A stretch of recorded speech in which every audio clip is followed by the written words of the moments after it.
Ils m'ont jeté dans une maison de retraite comme la poubelle d'hier. Mais ce qu'ils ne savaient pas, c'est que je n'étais pas seulement en colère. Je calculais. Avant d'entendre mon histoire de vengeance et de rédemption, cliquez sur le bouton d'abonnement et dites-moi dans les commentaires d'où vous regardez. Je veux savoir où se rassemblent mes sœurs d'armes. Laissez-moi vous ramener au jour où tout a changé. Le ciel était d'un gris terne, lourd de trahison tacite. Mon fils, Matthew, a appelé ce matin-là, la voix débordante de fausses inquiétudes. Maman, nous venons pour aider à organiser certaines choses. Aide. J'aurais dû reconnaître les signes avant-coureurs. Je venais de terminer ma routine matinale, une tasse de thé Earl Grey sur le porche, en regardant le quartier prendre vie. Pendant 38 ans, j'étais assis sur cette même chaise en osier, regardant les saisons changer, les enfants grandir, les voisins aller et venir. Ma maison victorienne de Maple Street était mon sanctuaire depuis qu'Harold et moi l'avions achetée en tant que jeunes mariés, avec des rêves ambitieux et de modestes économies. Nous avions dépensé chaque dollar, mangé d'innombrables repas à base de haricots et de riz et travaillé un deuxième emploi pour nous le permettre. Lorsqu'Harold est décédé d'une crise cardiaque il y a 12 ans, cette maison est devenue plus qu'un simple foyer. C'est devenu mon lien avec lui, avec notre vie ensemble, avec chaque souvenir que nous avions construit. J'ai passé la matinée à faire du rangement, même si la maison était déjà impeccable. J'avais toujours gardé une maison propre, une habitude de ma mère dont je ne pourrais jamais me débarrasser. À 71 ans, j'étais toujours indépendant, toujours pointu, toujours capable, malgré les clés égarées occasionnelles ou le nom oublié. Rien d'inhabituel pour mon âge. Certainement rien qui mérite de s'inquiéter. J'étais assis à ma table de cuisine, la même où j'avais soigné leur fièvre, célébré leurs anniversaires et les avais conseillés lors de leur divorce. J'avais même préparé leur gâteau au café préféré, la recette que la mère d'Harold m'avait transmise. La garniture à la cannelle et au sucre était parfaitement caramélisée. J'avais présenté leur tasse préférée, la tasse de Matthew de l'Université du Michigan, la tasse de Diane, meilleur avocat du monde que sa fille lui avait offerte pour Noël et celle en céramique bleue écaillée de Michael qu'il avait fabriquée pendant son cours de poterie au lycée. Je me souvenais encore de la fierté dans ses yeux lorsqu'il me l'avait présentée imparfait mais fait avec amour. La folle Marie, qui mettait toujours la table pour les enfants qui venaient la débarrasser en permanence. Ils sont arrivés comme des bourreaux. Matthew entra le premier, très occupé dans son costume repassé, ses cheveux poivre et sel coupés courts et sévères, les yeux de son père évitant les miens. À 45 ans, il était devenu le portrait craché d'Harold, à une différence près, les yeux d'Harold avaient toujours été chaleureux. Ceux de Matthew étaient froids et calculateurs. En tant que directeur financier d'une entreprise de taille moyenne, il a pris l'habitude de tout considérer comme un actif et un passif. Je n'aurais jamais pensé que je deviendrais ce dernier dans son grand livre. Diane le suivit, serrant son sac à main comme un bouclier. À 42 ans, ma fille unique était passée de la jeune fille sensible qui sauvait les oiseaux blessés à une avocate d'entreprise dont les émotions semblaient aussi soigneusement adaptées que son tailleur-pantalon. Ses cheveux blonds étaient tirés en chignon serré, pas une mèche déplacée, un peu comme sa vie soigneusement contrôlée. Elle avait divorcé il y a 3 ans et était devenue plus dure et plus fragile depuis, comme si elle avait enfermé toute partie d'elle-même qui pourrait être vulnérable à la douleur. Michael est arrivé en dernier, tenant un dossier de papier dont je me suis immédiatement méfié. Le plus jeune à 38 ans, il avait toujours été un suiveur, facilement influencé par ses frères et sœurs aînés. Un professeur d'histoire au lycée avec un visage gentil qui m'avait rappelé autrefois mon frère. Mais aujourd'hui, cette gentillesse a été éclipsée par une détermination résolue qui m'a fait serrer le cœur. Il avait 2 enfants, mes seuls petits-enfants, qui m'appelaient de moins en moins souvent à mesure qu'ils entraient dans l'adolescence. Gâteau au café. Ai-je proposé, ma voix plus ferme que je ne le ressentais. Il fait encore chaud. Non merci, maman, dit Matthew en vérifiant sa montre. Nous avons beaucoup de choses à couvrir aujourd'hui. Maman, commença Diane, avec ce ton condescendant réservé aux enfants et aux personnes âgées, on a parlé. C'est toujours comme ça que ça commence, n'est-ce pas? Quand ils sont sur le point de détruire votre monde, a-t-elle expliqué. Ils avaient trouvé une merveilleuse communauté pour moi, Sunset Gardens.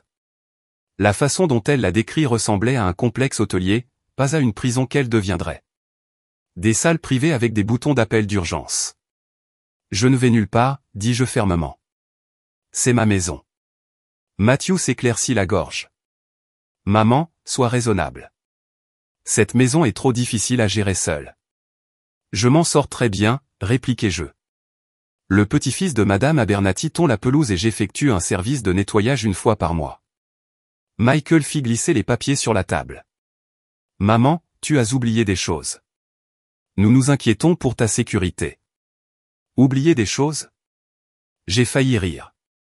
J'ai oublié de rappeler un coup de fil la semaine dernière. Cela me rend incompétent. Tu as laissé le poêle allumé 2 fois ce mois-ci, a déclaré Matthew. Une fois, corrigé-je, et je l'ai immédiatement compris. Le voisin t'a vu errer en chemise de nuit, a ajouté Diane. Je recevais le journal dans mon peignoir. Pas dans une chemise de nuit. Cette personne occupée, Madame Keller, doit s'occuper de ses propres affaires. Mon indignation rebondissait sur eux comme la pluie sur une vitre. Ils avaient répété cela, j'ai réalisé. Ils avaient anticipé mes objections et préparé leur réfutation. Ce n'était pas une discussion. C'était une condamnation. Mais ils avaient déjà pris leur décision. La trahison s'est encore accentuée lorsque Michael a révélé qu'il m'avait déjà inscrit, en utilisant la procuration que je lui avais accordée après mon opération mineure l'année dernière, un document que j'avais signé en pensant que c'était uniquement pour des urgences médicales. J'étais en train de me remettre de l'anesthésie, groggy et confiant lorsqu'il avait présenté les papiers. Juste au cas où quelque chose arriverait pendant la convalescence, maman, avait-il dit. Nous pouvons donc prendre des décisions médicales si nécessaire. Je me souviens avoir signé sans lire les petits caractères, une erreur que je ne ferai plus jamais. Nous vendons la maison, annonça catégoriquement Matthew. Le marché est chaud en ce moment. Nous pouvons obtenir le meilleur prix. Vendre ma maison? Ma voix fonctionnait à peine. La maison que ton père et moi avons payée il y a 30 ans? La maison où vous avez tous grandi? C'est trop gros pour toi, dit Diane sans me regarder dans les yeux. L'argent aidera à couvrir Sunset Gardens. Et qu'en est-il du reste de l'argent après avoir payé cette installation? J'ai demandé. Un silence inconfortable tomba. Matthew a marmonné quelque chose à propos de la gestion de mes besoins futurs. C'est à ce moment-là que j'ai réalisé qu'il ne s'agissait pas de mon bien-être. Il s'agissait de mes biens. Mon appartement victorien de 3 chambres situé dans un quartier en pleine gentrification leur était soudainement devenu plus précieux que leur propre mère. La maison où j'avais pensé mes genoux écorchés, organisé des fêtes de fin d'études et accueilli de nouvelles belles-filles, ai-je dit, n'est plus qu'une marchandise à liquider. Je dois y réfléchir, dis-je, ma voix tremblante malgré mes efforts pour paraître forte. Il n'y a rien à penser, maman, dit Matthew en jetant à nouveau un coup d'œil à sa montre. C'est déjà arrangé. Nous vous emmenons aujourd'hui. Aujourd'hui. La pièce semblait basculer. Mais mes affaires, mes photos, mais... Nous avons emballé l'essentiel, interrompit Diane. Nous pourrons récupérer tout ce dont vous aurez besoin plus tard. Mais mon jardin, les roses que je viens de planter? Maman, dit doucement Michael, le plus gentil des 3 mais toujours complice, les nouveaux propriétaires pourraient garder le jardin. Tu peux avoir une petite plante à Sunset Gardens. Une petite plante? Comme si 50 ans de jardin nourrissant pouvaient se réduire à un philodendron en pot sur le rebord d'une fenêtre. En 2 heures, ils avaient préparé une seule valise pour moi. 68 années de vie condensées dans un seul sac. Ils ne m'ont même pas laissé choisir quelle photo prendre. Diane a sélectionné un portrait de famille datant d'il y a 10 ans, lorsque nous étions tous en vacances en Floride. Harold est déjà parti, mais nous tous sourions sous un palmier. C'était une belle photo, mais pas celle que j'aurais choisie. J'aurais pris celui en noir et blanc d'Harold et moi le jour de notre mariage, ses yeux plissés au coin alors qu'il me regardait, l'amour rayonnant par tous les pores. Alors qu'il me conduisait vers la porte d'entrée, je me suis arrêté pour toucher le cadre de la porte où nous avions marqué la taille des enfants à mesure qu'ils grandissaient. Ces marques de crayon seraient probablement repeintes d'ici une semaine. 38 ans de vie dans cette maison et je n'ai même pas eu droit à un véritable au revoir. Le trajet vers Sunset Gardens fut silencieux. J'ai regardé par la fenêtre, mémorisant les rues du quartier dans lequel j'avais vécu pendant 40 ans, sachant que je ne les reverrais peut-être jamais. Nous sommes passés devant l'épicerie Miller, où je faisais mes courses tous les mardis, saluant Monsieur Miller qui me gardait toujours les pêches les plus mûres. Nous sommes passés par l'église Saint-Marc, où j'assistais aux offices avec Harold tous les dimanches, où nous avions baptisé nos enfants et où nous avions célébré ses funérailles. Nous sommes passés devant le parc où j'avais poussé les enfants sur des balançoires, où plus tard je les avais regardés jouer au baseball et au football, où j'avais emmené mes petits-enfants avant qu'ils ne deviennent trop vieux pour la cour de récréation. Mes enfants parlaient de choses insignifiantes, la promotion de Michael, les projets de vacances de Diane, la nouvelle voiture de Matthew, comme s'ils n'avaient pas déraciné toute mon existence, comme s'ils ne conduisaient pas leur mère à ce qui ressemblait à une condamnation à perpétuité. Sunset Gardens était un complexe beige avec une gaieté artificielle qui ressemblait à une gifle. Fleurs lumineuses dans des massifs parfaitement entretenus. Une pancarte avec un slogan peu convaincant, là où les années d'or brillent vraiment. Un chemin de pierre menant à des doubles portes où se terminerait ma vie indépendante et où commencerait mon existence surveillée. Une femme en uniforme fleuri nous a accueillis avec un presse-papier et un sourire qui n'atteignait pas ses yeux. Son badge indiquait « Tiffany, coordonnatrice des activités. Madame Wilson, bienvenue dans votre nouvelle maison. » Je n'ai pas répondu. Maison ? Ce bâtiment stérile avec son odeur d'antiseptique et ses portes identiques ? Ce n'était pas chez moi. C'était un lieu de stockage pour les parents non désirés. Tiffany nous a fait faire une visite qui ressemblait à une mauvaise présentation de multipropriété. La salle à manger avec ses tables rondes et sa restauration institutionnelle. La salle de loisirs, où les résidents âgés regardaient d'un air absent une télévision qui hurlait. Le centre de bien-être, qui n'était en réalité qu'un poste d'infirmière avec des brassards de tensiomètre et des chariots à médicaments. Ma chambre, la 207, était petite mais privée, au moins. Un lit simple avec un couvre-lit fleuri, une table de nuit avec une lampe, une commode, une petite salle de bain avec barre d'appui près des toilettes, une fenêtre donnant sur le parking. Ma cellule de prison décorée au pastel. Le dîner est à 17h30, gazouilla Tiffany. Nous mangeons du pain de viande ce soir. C'est l'un des plats préférés des résidents. J'en doutais. Je doutais que quelque chose ici puisse être considéré comme un favori. Mes enfants ont fait semblant de m'aider à déballer, à ranger mes maigres affaires dans les tiroirs de la commode, à placer la photo de famille sur la table de nuit. Diane a accroché mes vêtements à une fraction de ma garde-robe dans le petit placard.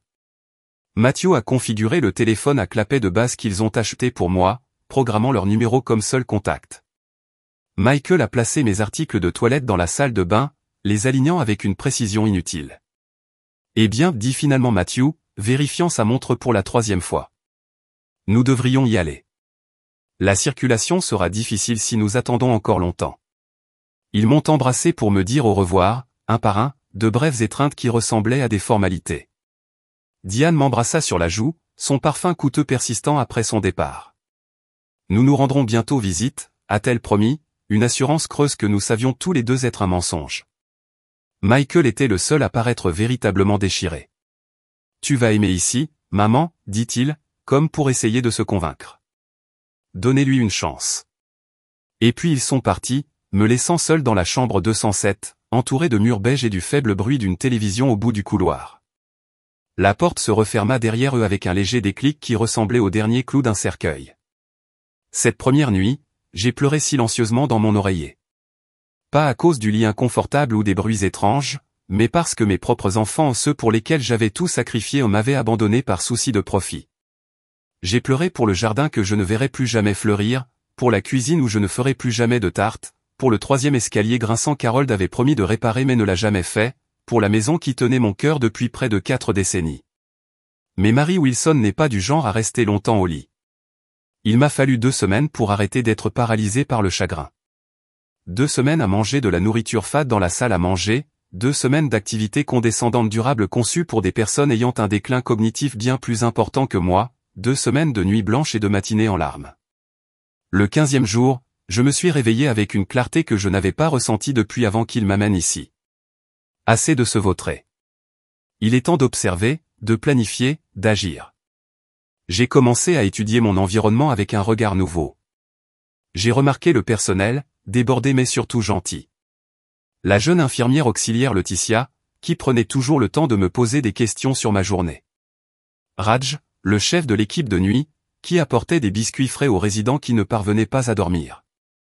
Le concierge Marcus, qui sifflait des airs de jazz pendant qu'il nettoyait les sols. J'ai vu les autres habitants, certains résignés à leur sort, d'autres luttant encore contre la lumière mourante. Madame Chin dans la chambre 210, qui pratiquait le tai chi tous les matins sur le petit carré d'herbe derrière le bâtiment. Monsieur Gonzalez au 215, qui lisait de la poésie à haute voix à tous ceux qui voulaient l'écouter. La femme du 203 dont je ne connaissais pas encore le nom, qui pleurait son mari toutes les nuits. Et puis j'ai rencontré Irène.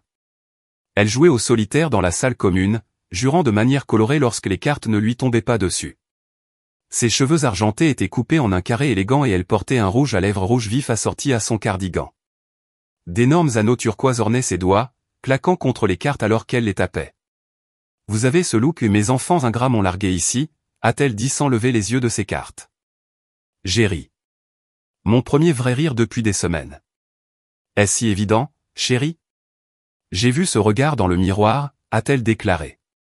Elle désigna la chaise en face d'elle. Asseyez-vous. Racontez-moi votre histoire. Et juste comme ça, Irène m'a attiré dans son orbite. Elle avait 77 ans, une professeure de littérature à la retraite, sans filtre et sans aucune patience pour s'apitoyer sur son sort. Son fils et sa belle-fille l'avaient emménagé ici après qu'elle se soit cassé la hanche, vendant son condo et empochant la différence. Robert a toujours été un petit connard avare, dit-elle d'un ton neutre. Même lorsqu'il était enfant, il comptait combien de cookies sa sœur recevait, pour s'assurer qu'il n'était pas à découvert. Je lui ai parlé de mes enfants, de la maison, de la procuration. À chaque détail, ses yeux se rétrécissaient encore davantage. Bâtard, a-t-elle prononcé lorsque j'ai fini. Ne vous offensez pas. Aucun prix. Ce sont des salauds. Elle frappa la table en ricanant. Je t'aime bien, Mary Wilson. Tu as toujours du feu dans le ventre. Le lendemain, elle m'a présenté à Eleanor, une comptable à la retraite avec un esprit comme un piège en acier. À 75 ans, Eleanor marchait avec une canne en raison d'une grave arthrite, mais son cerveau était plus vif que celui des personnes de la moitié de son âge. Elle vivait à Sunset Gardens depuis 3 ans, placée là par une nièce qui a rapidement déménagé à l'autre bout du pays. La nourriture est pourrie, m'a dit Eleanor alors que nous choisissions Ruby Chicken dans la salle à manger. Mais la compagnie n'est pas mauvaise, sauf Walter là-bas. Il mâche la bouche ouverte. Vint ensuite Vivien, qui était avocate en droit civique avant qu'une série de petits accidents vasculaires cérébraux n'affectent sa mobilité mais pas son esprit. À 80 ans, elle était la plus âgée de notre groupe, avec une peau couleur café bordée par des décennies de rire et de bataille. Sa fille l'avait transférée à Sunset Gardens lorsque son quartier était devenu dangereux, ce que Vivien a traduit par devenu trop diversifié pour le confort de ma fille raciste. Nous avons commencé à nous rencontrer quotidiennement.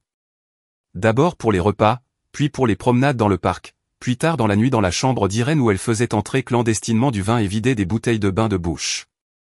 Je l'ai reçu de Marcus, expliqua-t-elle en versant le liquide rouge foncé dans des gobelets en papier. Sa femme travaille au magasin d'alcool. Ne le dites pas aux infirmières. Elles le confisqueront plus vite que vous ne pourrez dire buscle au point. Un soir, après 2 verres de bain de bouche, je leur ai tout raconté, la maison, la procuration, l'argent. J'ai décrit chaque détail douloureux de cette matinée grise où mes enfants étaient apparus tels des vautours tournant autour d'une carcasse. Eleanor se pencha en avant. Avez-vous signé l'acte? Je secouai la tête. Non, mais ils ont procuration pour les décisions médicales. Eleanor a précisé, pas nécessairement financier. Cela dépend du document. Vous souvenez-vous exactement de ce que vous avez signé? Vivien a demandé, mode avocat activé. J'ai essayé de me souvenir, mon esprit embrumé à la fois par le vin et le temps. C'était après mon opération de la vésicule biliaire. J'étais encore groggy à cause de l'anesthésie. Michael a apporté les papiers à l'hôpital. Les yeux de Vivien se plissèrent. Avez-vous signé des documents juridiques sous l'influence de médicaments post-chirurgicaux? C'est pour le moins discutable. Éléonore hocha la tête. Nous devons voir ces papiers et l'acte de propriété de votre maison. Comment se passe tout à la maison, qu'ils sont probablement en train de vider au moment où nous parlons? Avez-vous des amis qui pourraient encore y avoir accès? Irène a demandé, quelqu'un qu'il ne soupçonnerait pas? J'ai réfléchi un instant. Barbara Levançon, ma meilleure amie depuis 30 ans. Elle a une clé en cas d'urgence. Le premier et le dernier mois de loyer, où que nous allions, expliqua Eleanor, dressant des listes de sa propre écriture de comptable. Plus un dépôt de garantie, du mobilier, du transport et un tampon pour les dépenses imprévues. Et vous tous? J'ai demandé. Je ne peux pas te laisser ici. Les 3 femmes échangèrent un regard. C'est Vivien qui a parlé. Nous en avons discuté. Nous venons avec vous si vous le souhaitez. Ma gorge se serra. Vous tous? Bin haussa les épaules. Cet endroit est un taudis, et la compagnie est meilleure avec toi. En plus, j'ai toujours voulu voir le désert avant de mourir. Le désert? Santa Fe, a précisé Eleanor. Nous avons recherché des endroits, de bons soins de santé, une communauté artistique dynamique, un coût de la vie raisonnable et un climat excellent pour l'arthrite de Vivian et mes articulations. De plus, ajouta Irène avec un sourire malicieux, c'est le dernier endroit où tes enfants penseraient à te chercher. La veille du week-end en famille, j'ai reçu un appel de Diane. Maman, nous n'y arriverons pas ce week-end. Matthew a une conférence, Michael a les enfants et j'ai ce gala de charité. J'ai feint la déception tout en célébrant intérieurement. Leur absence a facilité notre fuite. Ce vendredi soir, alors que la plupart du personnel se préparait pour les activités du week-end, Barbara est venue nous chercher dans son SUV. Irène, Eleanor, Vivien et moi nous sommes glissés par l'entrée de service, chacun portant une seule valise. Personne ne nous a arrêtés. Personne ne l'a même remarqué. Marcus, le concierge, a tenu la porte ouverte pendant que nous chargions nos bagages. Bonne chance, mesdames, murmura-t-il. Nous lui avons dit que nous allions participer à un week-end de retraite approuvé par l'établissement. Il aurait pu soupçonner le contraire, mais son sourire suggérait qu'il approuvait malgré tout. Nous sommes allés directement à l'aéroport, où nous attendaient 4 billets aller simples pour Santa Fe. J'ai toujours voulu voir le désert, ressentir cette chaleur sèche et assister à ces fameux couchers de soleil. Maintenant, je le ferai, selon mes propres conditions.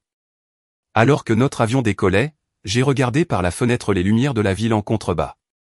Quelque part là-bas, mes enfants menaient leur vie, croyant avoir réussi à héberger leur incommode mère. Ils n'avaient aucune idée de ce qui allait arriver. Santa Fe nous a accueillis avec un air chaud et un ciel sans fin. Le désert s'étendait jusqu'à l'horizon, peint dans des tons de terre cuite et de vert sauge.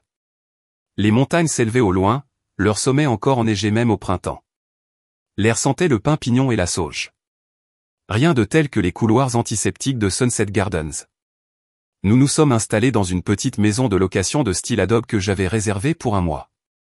Beaucoup de temps pour exécuter le reste de notre plan. La maison était simple mais belle, avec du carrelage au sol, une petite cour avec une fontaine et suffisamment de chambres pour chacun de nous. Vivien et Eleanor partageaient la master avec sa douche à l'italienne, parfaite pour leurs besoins de mobilité. Irène a choisi la pièce la mieux éclairée pour lire. J'ai revendiqué la plus petite chambre, qui avait une vue sur les montagnes et me rappelait la chambre d'amis de mon ancienne maison, où je cousais des courtes pointes pendant des années. Le lendemain de notre arrivée, j'ai appelé Martin. Je suis prêt à vendre la maison. Il n'a pas posé de questions sur mon départ soudain de Sunset Gardens. Les bons avocats savent quand ne pas enquêter trop profondément. Je vais faire rédiger les documents. Le marché est chaud en ce moment. Nous devrions recevoir plusieurs offres. Ensuite, j'ai appelé ma banque et j'ai officiellement fermé tous les comptes dont mes enfants pourraient avoir connaissance. J'ai tout transféré sur mes nouveaux comptes, créés avec l'aide d'Eleanor. Puis j'ai attendu. Il a fallu 3 jours pour que la tempête frappe. Mon téléphone a sonné à 8h17. Le nom de Diane a clignoté sur l'écran. Je l'ai laissé aller à la messagerie vocale. Puis Mathieu a appelé. Puis Michel. Puis tous les 3, successivement, leurs messages devenant de plus en plus frénétiques. Maman, la maison de retraite a appelé. Où es-tu, maman? Ce n'est pas drôle. Nous sommes malades d'inquiétude. Mère, tu dois nous appeler immédiatement. C'est un comportement dangereux. J'écoutais chaque message avec un calme que je n'avais pas ressenti depuis des mois. Laissez-les s'inquiéter. Laissez-les ressentir une fraction de la peur et de l'impuissance qu'ils m'avaient infligée. Le 4e jour, les messages sont devenus furieux. Mère, as-tu une idée de ce que tu fais? Nous sommes responsables de tes soins. L'établissement menace de nous facturer directement. Maman, la police est impliquée maintenant. C'est ridicule. Rappelle-nous immédiatement. C'est exactement pour cela que tu avais besoin de supervision. Tu ne penses pas clairement. Irène écoutait les messages avec moi, ricanant devant le ton de plus en plus désespéré. Vous entendez cette panique? C'est le son des gens qui réalisent qu'ils n'ont plus le contrôle. Le 4e jour, Martin a appelé. Votre maison a 5 offres, tout au-dessus du prix demandé. La plus élevée est de $75 000 de plus, toutes en espèces avec une clôture rapide. Acceptez-le, dis-je sans hésitation. Vos enfants tentent de bloquer la vente, a-t-il prévenu. Ils prétendent que vous n'êtes pas sain d'esprit. J'ai souri. C'est pourquoi nous avons demandé à ce neurologue de m'évaluer le mois dernier, n'est-ce pas? Envoyez-leur le rapport. Et rappelez-leur que s'opposer à une vente légale pourrait constituer une maltraitance envers les personnes âgées. Martin rit. Déjà fait. Matthew a essayé de m'intimider au téléphone. Je lui ai rappelé les sanctions pénales potentielles en cas d'utilisation abusive d'une procuration relative aux soins de santé à des fins financières. Comment a-t-il réagi? Il a raccroché. 2 semaines plus tard, ma maison s'est vendue 875 000 $. Après avoir payé les honoraires de Martin et mis de côté de l'argent pour les impôts, j'avais plus de 800 000 $, soit bien plus que ce dont j'avais besoin pour mes projets. Il était temps de passer à la phase finale. J'ai envoyé des lettres identiques à chacun de mes enfants. Pas de mail, pas de SMS. Lettres formelles sur papier à lettres épais, livrées par courrier nécessitant une confirmation de signature. Cher Matthew, Aidan et Michael. Vous savez désormais que je ne suis plus à Sunset Gardens.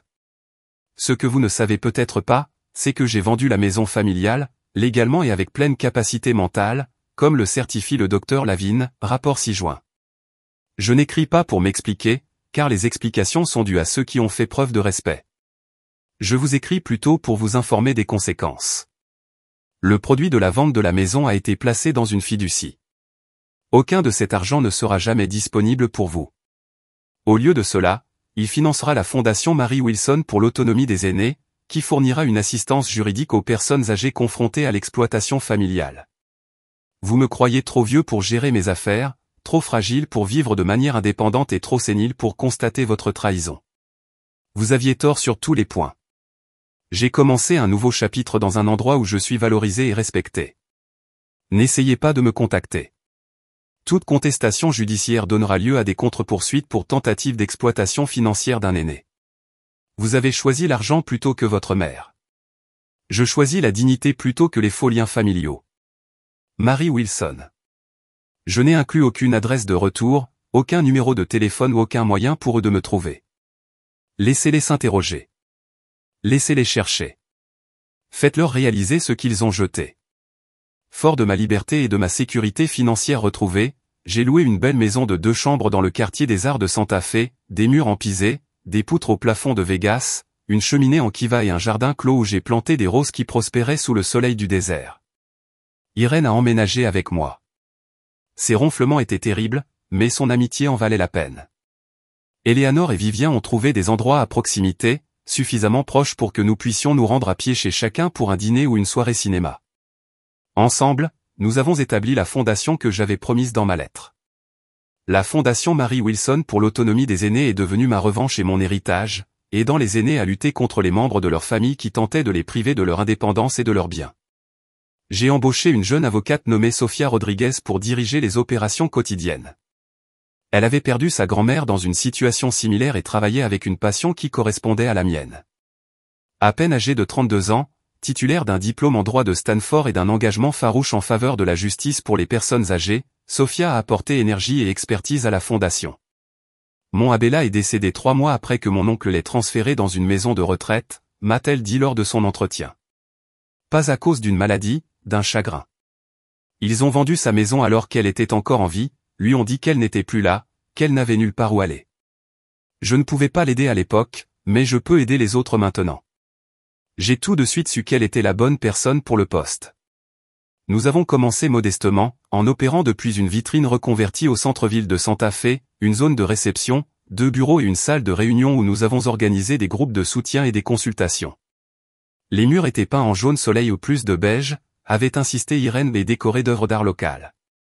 Les plantes remplissaient chaque recoin, apportant vie et couleur à un espace dédié à l'aide à ceux qui avaient été abandonnés. 6 mois après notre fuite, la fondation avait déjà aidé 15 seniors à reprendre le contrôle de leur vie. Nous avons fourni une assistance juridique, un logement temporaire et un soutien émotionnel. Chaque réussite ressemblait à une victoire personnelle. Il y avait Martha Jenkins, dont la fille l'avait convaincue de céder sa ferme dans l'Iowa, en lui promettant de lui construire une petite maison sur la propriété.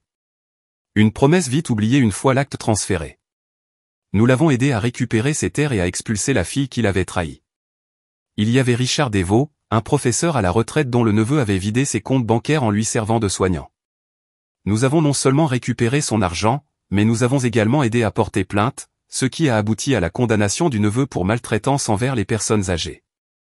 Et il y avait Louisa Montoya, une veuve dont les enfants l'avaient déclarée incompétente après avoir refusé de vendre sa maison historique de Santa Fe à des promoteurs. Avec notre aide, non seulement elle a gardé son domicile, mais la procuration de ses enfants a été révoquée. Chaque cas a renforcé ma détermination.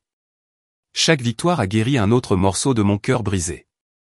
Un an jour pour jour après que mes enfants m'aient déposé à Sunset Gardens, j'ai reçu une lettre de Michael. Contrairement à ma missive officielle, la sienne était écrite à la main sur du papier ligné. La calligraphie tremble. Maman, je ne m'attends pas à être pardonné. Ce que nous avons fait était impardonnable. J'ai passé des mois à essayer de justifier nos actes, en me disant que nous te protégions, que nous faisions ce qu'il y avait de mieux. Mais la vérité est plus simple et plus laide. Nous voulions de l'argent. La maison pour laquelle papa et toi avez travaillé si dur n'était devenue qu'un atout pour nous. Nous n'avons pas vu la maison où vous nous avez élevés. Nous avons vu des signes de dollars. Nous n'avons pas tenu compte de vos sentiments ni de vos droits. Nous avons vu un obstacle à l'héritage. Je n'écris pas pour demander la réconciliation. Je vous écris parce que votre fondation a aidé la mère de ma collègue le mois dernier. Lorsqu'il m'a parlé de l'organisation qui avait sauvé sa mère du placement forcé de son fils dans une maison de retraite, je n'ai fait le lien que lorsqu'il a mentionné le nom du fondateur. Vous avez transformé notre trahison en quelque chose de beau et de puissant. Vous avez aidé les gens alors que nous n'avons pas réussi à vous aider. Je n'attends pas de réponse. Je voulais juste que vous sachiez qu'au moins un de vos enfants reconnaît l'ampleur de ce que nous avons fait et l'ampleur encore plus grande de ce que vous avez créé en réponse. Avec regret et admiration, Michael. J'ai lu la lettre 2 fois, puis je l'ai placée dans le tiroir de mon bureau. Ni déchirée, ni brûlée, mais sans réponse non plus. Certains ponts ne peuvent pas être reconstruits. Certaines trahisons sont trop profondes. Au lieu de cela, je me suis concentré sur l'expansion de la fondation. Nous avons ouvert un deuxième bureau à Phoenix, puis un troisième à Denver. Nous avons créé une ligne d'assistance téléphonique pour les personnes âgées en crise et publié un guide sur les droits des personnes âgées qui a été distribué dans les centres pour personnes âgées du pays. Le travail m'a donné un but, mais ce sont les amitiés qui m'ont donné de la joie. Irène, Eleanor, Vivien et moi formions une famille de choix plus forte que ma famille de naissance ne l'avait jamais été. Nous avons voyagé ensemble, des week-ends à Taos et à Albuquerque, un voyage plus long jusqu'au Grand Canyon, où Irène a insisté pour monter une mule à mi-chemin malgré son arthrite. Si je meurs, au moins je sortirai avec une vue, a-t-elle déclaré, ignorant nos protestations.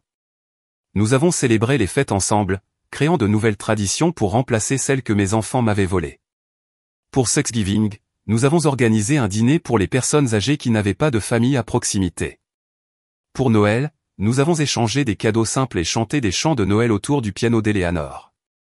Pour mon anniversaire, ils m'ont fait la surprise d'un tour en montgolfière au-dessus de la vallée du Rio Grande, le lever du soleil peignant le désert dans des tons d'or et de rose.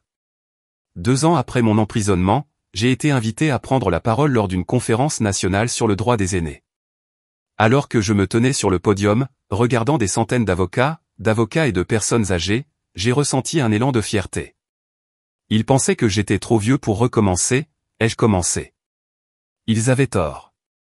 Ils pensaient que j'étais trop fragile pour riposter.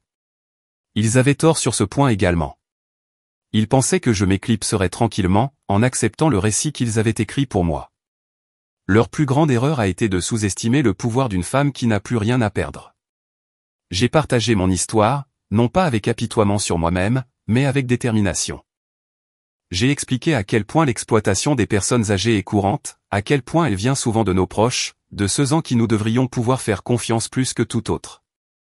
J'ai souligné les signes avant-coureurs et les protections juridiques dont disposent les personnes âgées. Et j'ai souligné la nécessité d'un changement systémique et d'une responsabilisation individuelle. Les applaudissements ont été tonitruants. Au fond de la pièce, j'ai repéré un visage familier, Michael, debout seul, applaudissant, les larmes coulant sur son visage. Je lui ai adressé un léger signe de tête avant de poursuivre mon discours. Je ne l'ai pas invité à la réception par la suite. Je ne l'ai pas cherché. Certaines réconciliations ne sont pas censées se produire. Mais je lui ai envoyé une copie de notre dernière publication, Protégez votre autonomie, un guide pour les aînés. À l'intérieur, j'ai écrit une seule ligne. Choisissez mieux pour vous que ce que vous avez choisi pour moi. Le lendemain, il a envoyé des fleurs au bureau de la fondation sans note, juste des roses blanches. Mon préféré. Sophia m'a demandé si je voulais qu'il soit jeté. J'y ai réfléchi, puis j'ai décidé de ne pas le faire. Mettez-les dans la salle de réunion, dis-je. Ils égayeront l'espace pour le groupe de soutien demain. J'ai gardé mes distances avec Michael, mais j'ai permis à une connexion de subsister. Emily et Jason, mes petits-enfants, maintenant à l'université, nous ont contactés par email. Après plusieurs échanges, j'ai accepté de les rencontrer pour un déjeuner lors de leur visite à Santa Fe pendant les vacances de printemps. Ils étaient adultes maintenant aux 18 et 20 ans, avec les yeux gentils de leur père mais aucune de ses faiblesses. Emily étudiait le travail social et Jason les sciences de l'environnement. Ils étaient assis en face de moi dans un petit café, nerveux mais déterminés. Nous ne savions pas ce qu'il t'avait fait, dit Emily, la voix brisée. Papa ne nous l'a dit qu'après ton départ. Et même là, il a donné l'impression que tu avais besoin de soins, pas qu'il s'en prenait à la maison.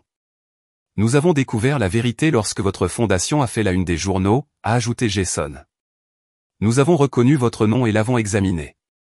J'ai étudié leur visage, cherchant la tromperie et n'y trouvant que du regret. Ton père a essayé de. J'ai reconnu. Emily a hoché la tête. Nous savons qu'il n'est plus le même depuis que tu es parti. Aucun d'entre eux ne l'est. Bien, dis-je, me surprenant moi-même par la dureté de ma voix. Ils devraient vivre avec ce qu'ils ont fait. Nous ne vous demandons pas de leur pardonner, dit rapidement Jason. Nous voulions juste que vous sachiez que tous les membres de la famille ne sont pas d'accord avec ce qu'ils ont fait. Je me suis légèrement adouci. Vous étiez des enfants. Rien de tout cela n'était de votre faute. Mais nous voulons faire partie de ta vie maintenant, dit sincèrement Emily. Si vous nous le permettez. Je les ai considérés, ces jeunes adultes qui partageaient mon sang mais pas ma douleur. Je ne suis pas prêt pour un contact régulier, dis-je finalement. Mais nous pouvons commencer par des emails occasionnels. Voyez où cela nous mène. Leur soulagement était palpable. Nous avons passé le reste du déjeuner à parler de leurs études, de leurs rêves, de leur vie. Ils évitèrent soigneusement de mentionner leurs parents et je ne leur posais pas la question. Quand nous nous sommes séparés, ils m'ont serré fort dans leurs bras, comme s'ils avaient peur que je disparaisse à nouveau. 3 ans après mon évasion, notre fondation avait aidé plus de 200 personnes âgées et modifié les lois dans 3 États. Nous avions été présentés dans l'actualité nationale et présentés dans de grands magazines. La femme que mes enfants avaient rejetée comme inutile avait construit quelque chose de remarquable. Irène est décédée paisiblement dans son sommeil cet hiver-là. Lors de son service commémoratif, je me suis tenu devant une foule de personnes dont elle avait touché la vie et j'ai dit, Irène m'a appris qu'il n'est jamais trop tard pour se réinventer. Jamais trop tard pour riposter. Jamais trop tard pour créer la vie que vous méritez. Nous avons dispersé ses cendres dans le jardin qu'elle m'avait aidé à planter parmi les roses du désert et la sauge qu'elle avait adorée. J'ai placé ses bagues turquoises sur une petite étagère de mon salon, à côté d'une photo d'elle en train de rire pendant notre voyage au Grand Canyon. La maison semblait plus vide sans ses commentaires sarcastiques et ses discussions philosophiques nocturnes, mais son esprit restait dans chaque pièce. Éléanore et Vivien sont restés mes amis les plus proches et mes alliés les plus féroces. Ensemble, nous avons voyagé dans des endroits que nous avions toujours rêvé de voir, le Grand Canyon au lever du soleil, les plages d'Hawaï, les feuilles d'automne du Vermont. Nous ne nous contentions pas de survivre, nous prospérions. L'arthrite d'Éléanore s'est aggravée, nécessitant un fauteuil roulant pour les sorties plus longues, mais son esprit est resté vif comme toujours. Elle a continué à gérer les finances de la fondation, veillant à ce que chaque dollar aide le plus grand nombre de personnes âgées possible. Vivien est devenue notre coordonnatrice de sensibilisation communautaire, sa douce sagesse faisant d'elle la personne idéale pour entrer en contact avec les personnes âgées en crise. Le jour de mon 72e anniversaire, j'ai reçu un colis de Diane. À l'intérieur se trouvait le collier de perles de ma mère, celui que j'avais été obligé de laisser derrière moi lors de mes bagages précipités. Il y avait une note, ceux-ci vous appartiennent. Je suis désolé pour tout. J'ai porté les perles ce soir-là alors que j'acceptais un prix pour l'ensemble de ma carrière décerné par la National Elder Rights Coalition. Alors que je me tenais sur le podium, le poids des perles contre mon cou me rappelait tout ce que j'avais perdu et tout ce que j'avais gagné. Lorsque mes enfants m'ont placé dans cet établissement, j'ai dit au public qu'ils pensaient qu'ils étaient en train d'écrire le dernier chapitre de mon histoire. Ce qu'ils n'ont pas réalisé, c'est qu'ils préparaient simplement le terrain pour mon plus grand triomphe. Ils pensaient m'enterrer. Ils ne savaient pas que j'étais une graine. L'ovation debout a duré près de 5 minutes. À ce moment-là, entouré de gens qui me valorisaient pour ma force plutôt que de me plaindre de mon âge, je me sentais complet. La vengeance que j'avais recherchée s'était transformée en quelque chose de bien plus puissant, un héritage qui survivrait à ma douleur et à moi. 4 ans après la trahison de mes enfants, Matthew a été victime d'un accident vasculaire cérébral. Émilie m'a appelé pour me le dire, sa voix hésitante. Il te demande, grand-mère. Je comprends si tu ne veux pas venir. Je ne suis pas allé à l'hôpital. Je ne pouvais pas, mais j'ai quand même envoyé une carte, non pas avec pardon mais sans méchanceté. J'espère que vous vous rétablirez complètement et que vous utiliserez votre seconde chance à bon escient, ai-je écrit. C'était la plus grande compassion que je pouvais rassembler. Il a survécu, affaibli mais vivant. Selon Émilie, cette expérience l'a changé. Il a pris sa retraite de son travail en entreprise, a commencé à faire du bénévolat dans un refuge pour sans-abri et a entamé une thérapie. Je ne croyais ni n'exigeais sa rédemption, mais j'étais heureux, pour le bien d'Émilie, que son père essaie d'être un homme meilleur. Diane n'a jamais fait autre chose que d'envoyer les perles. D'après ce qu'Émilie m'a dit, elle avait doublé sa carrière, devenant associée principale de son cabinet d'avocats et rendant rarement visite à ses frères ou à leurs enfants. Le gouffre entre nous restait vaste et infranchissable, ce qui me convenait bien. 5 ans après Sunset Gardens, j'ai publié un mémoire intitulé Deuxième floraison. Il détaillait non seulement la trahison de mes enfants mais aussi le voyage qui a suivi, la fondation, les amitiés, la reconquête de mon pouvoir. Le livre est devenu un best-seller, notamment auprès des femmes de plus de 60 ans qui se sont reconnues dans mon histoire. La tournée publicitaire m'a emmené à travers le pays, des librairies aux studios de télévision. Le magazine People a réalisé un reportage. NPR m'a interviewé pendant près d'1 heure. Les personnes âgées m'ont apporté des exemplaires à signer, souvent les larmes aux yeux alors qu'elles partageaient leurs propres histoires de licenciement et de manque de respect. Vous m'avez donné du courage, m'a dit une femme de Chicago, les mains tremblantes alors qu'elle tenait mon livre. J'ai tenu tête à mon fils la semaine dernière lorsqu'il m'a suggéré de vendre ma maison. Je lui ai dit que j'avais entendu parler d'une femme nommée Mary Wilson et que je ne descendrais pas sans me battre. Ces moments ont valu la peine à chaque souvenir douloureux. Aujourd'hui, la Fondation Mary Wilson opère dans 12 États. Nous avons aidé plus d'1 millier de personnes âgées à retrouver leur autonomie et leur dignité. Nous avons changé les lois et changé des vies. Quant à moi, je vis toujours à Santa Fe, dans une belle maison avec un jardin où je cultive les plus magnifiques roses. J'ai des amis qui m'aiment, un travail qui me comble et une vie plus riche que je n'aurais jamais imaginé possible. En ces jours sombres à Sunset Gardens, Eleanor est décédée au printemps dernier, laissant derrière elle un héritage de systèmes financiers qui garantissent que la Fondation continuera à aider les personnes âgées longtemps après notre départ. Vivien me rejoint toujours pour le thé tous les dimanches. Son esprit est toujours vif, même si son corps a ralenti. Émilie et Jason nous rendent visite 3 fois par an. Ils sont devenus des adultes que je suis fier de connaître, travaillant tous deux dans des domaines qui aident les autres. Nous ne discutons jamais de leurs parents lors de ces visites, un accord tacite qui maintient la paix entre nous. Parfois, lorsque le soleil du désert se couche dans un éclat orange et violet, je pense à la maison que mes enfants m'ont prise. Je pense à la vie qu'ils pensaient mettre fin. Et je souris parce que leur plus grand acte de cruauté est devenu ma plus grande opportunité de renaissance. À 76 ans, je ne suis plus la même femme qui a été abandonnée à Sunset Gardens il y a 5 ans. Je suis plus fort, plus sage et infiniment plus en paix. J'ai appris que la famille n'est pas toujours faite de sang, qu'il n'est jamais trop tard pour recommencer et que la meilleure vengeance n'est pas la violence ou la haine. C'est bien vivre et aider les autres à faire de même. Ils m'ont mis dans une maison pour libérer la maison. Alors je l'ai vendue et j'ai construit un empire qui perdurera longtemps après leur oubli. Ils disaient que j'étais trop vieux pour changer de vie. J'ai donc transformé non seulement ma propre vie, mais aussi celle d'innombrables autres. Ils pensaient qu'ils écrivaient mon dernier chapitre. Au lieu de cela, ils m'ont donné par inadvertance la première ligne de mon histoire la plus puissante. Et c'est ainsi, mes amis, que vous transformez la trahison en triomphe. C'est ainsi que vous récupérez votre pouvoir lorsque le monde pense que vous avez dépassé votre apogée. C'est ainsi que vous prouvez qu'il n'est jamais trop tard pour recommencer.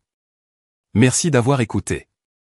N'oubliez pas de vous abonner et n'hésitez pas à partager votre histoire dans les commentaires. Votre voix compte. Votre vie compte. Et personne n'a le droit de vous dire le contraire.